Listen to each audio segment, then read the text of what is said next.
세월호 참사 8주기가 일주일 앞으로 다가왔습니다. 버스를 타고 오다 보니 안양천에 벚꽃이 만개했더라고요. 하지만 이 4월은 우리 가족들에게 몸도 마음도 더 아픈 4월이지만 지금 현실은 아파할 상황이 아닌 4월이 돼버렸습니다. 그 이유는 대전환기의 기로에 서 있는 대한민국과 성역 없는 진상규명과 책임처벌을 통해 안전한 세월을 만들자는 세월호 운동이 큰 변환점에 서 있기 때문입니다. 선거 때만 되면 국민이 주인이라고 굽신대다가 선거가 끝나면 모섬으로 취급하고 표를 얻기 전에는 온갖 공약을 내놓다가 표를 얻고 나면 나 몰라라 언제 그랬냐 듯이 이행하지 않는 그런 게 국민을 위한 정치입니까? 2014년 4월 16일 단 한 명도 구조받지 못하고 250명 우리 아이들을 포함한 304명의 국민이 억울하게 죽음을 당한 세월호 참사에 성역 없는 진상규명과 책임자 처벌이 정권이 바뀌고 정부가 바뀔 때마다 제대로 밝혀지지 않으면 어쩌나 걱정해야 하는 게 국민을 위한 정치입니까? 이게 정상입니까? 세월호 참사는 정치적인 문제가 아닌 국민의 생명과 안전에 직결되는 국가가 반드시 해결해야 할 의무이자 책무입니다. 그런데 박근혜 정부 참여는 정부가 나서서 진상규명을 방해하고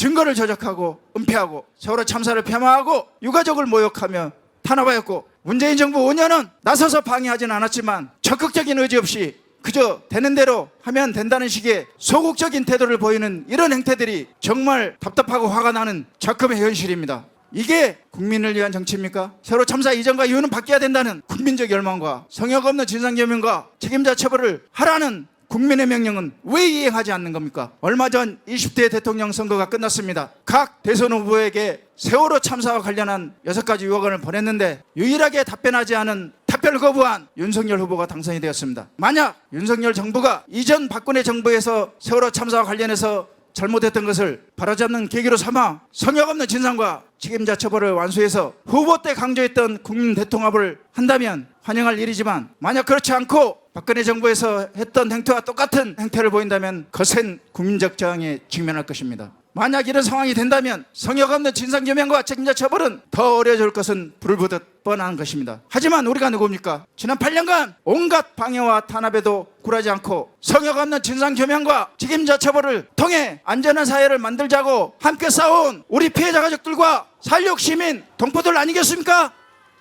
여건이 어렵고 힘들다고 멈추고 포기할 우리가 아니죠. 더 힘내서 끈질기게 싸울 우리죠. 비록 지치고 힘들더라도 250명 우리 아들을 포함한 304명의 국민이 왜 그렇게 허망하게 죽임을 당했는지 명명백백하게 밝히고 책임을 묻고 안전한 사회를 만들어서 나의 삶이 좀 더 행복하고 희망이 있고 우리 아이들이 재능을 키우고 꿈을 이뤄나갈 그날까지 끝까지 싸워나갑시다.